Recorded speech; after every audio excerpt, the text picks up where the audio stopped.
Pablo les advirtió en cuanto al pecado, pero no habían escuchado. Ahora les enviaba a Timoteo para que les ayudara a resolver los problemas de su iglesia. Pablo mismo se hizo el propósito de ir si eso no daba resultado. La actitud de ellos determinaría si llevaría la vara paterna de corrección o una palabra de elogio y aprobación. Algunas veces en este capítulo encontramos la frase envanecidos, en referencia a la actitud de superioridad y orgullo carnal de los corintios. Versículo 6, versículo 18, véase capítulo 5, versículo 2. ¿Qué los hacía envanecerse? ¿Acaso no era la levadura de pecado de su iglesia? Capítulo 5, versículo 6.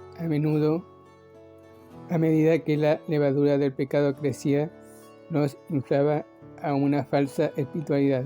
Por consiguiente, Pablo halló necesario darle una advertencia. Esta actitud envanecida a menudo se revela en las muchas palabras. Pablo nunca volverá, decían, versículos 18 y 19. Él escribe cartas duras y trata de asustarnos, pero nunca regresará. Cuidado, advierte el apóstol. Hablar es fácil. Cuando vaya, quiero comprobar qué poder tienen esos cristianos y no cuánto hablan. Un cristiano carnal con frecuencia es uno que se jacta, pero que no demuestra el Espíritu de Dios en su vida. Véase capítulo 2, versículo 4. Es cierto que Pablo se entristecía al escribir de esta manera a sus hijos espirituales, pero tenía que ser fiel, así como los padres deben advertir y castigar a sus hijos. Los padres espirituales deben advertir y disciplinar en amor a los hijos de Dios. Esto no es una experiencia agradable, pero es necesaria. Estos dos capítulos ilustran la actitud apropiada de la iglesia hacia sus líderes espirituales. Tales cristianos deben agradecer a Dios por ellos, orar por ellos, amarlos, honrarlos y obedecer la palabra que enseñan y siguen ellos mismos.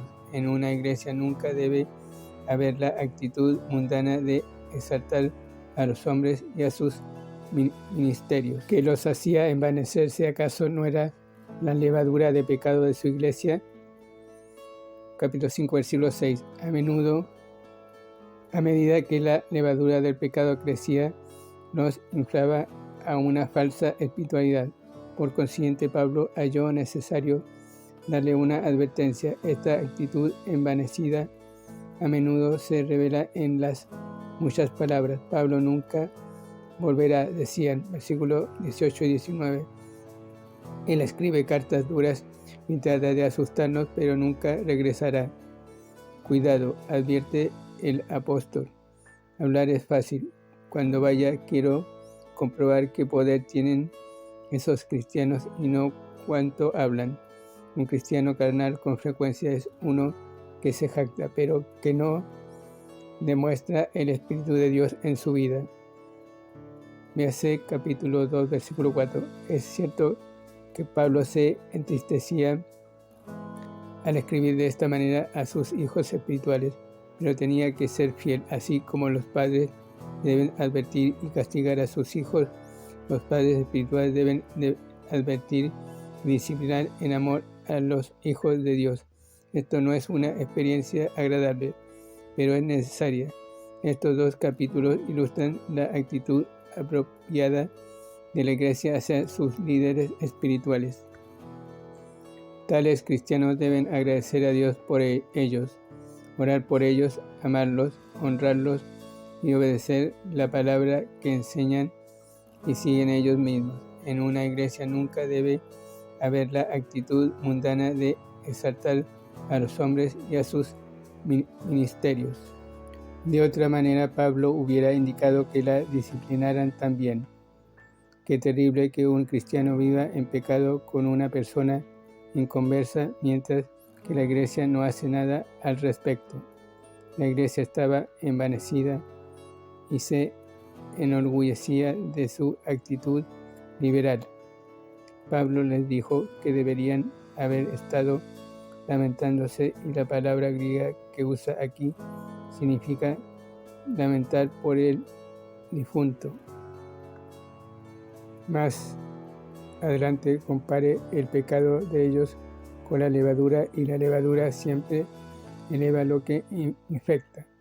Su actitud de mente amplia hacia el pecado estaba únicamente lastimando al ofensor y a la iglesia, para no mencionar la tristeza que le causaba a Pablo y al mismo Señor Jesucristo.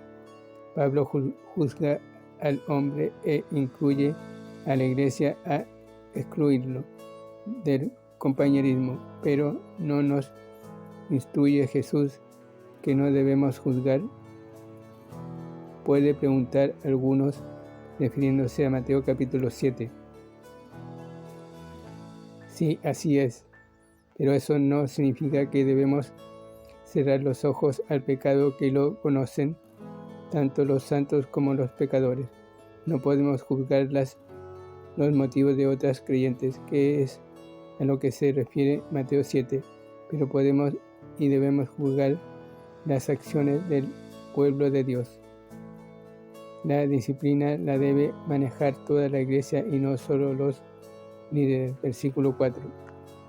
El asunto era público, de modo que debería tratarse públicamente. Si rehusaba arrepentirse, había que excluirlo del compañerismo y comunión.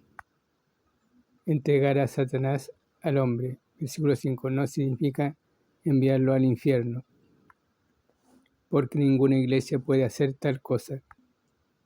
Más bien quiere decir separarlo de la comunión de la iglesia para que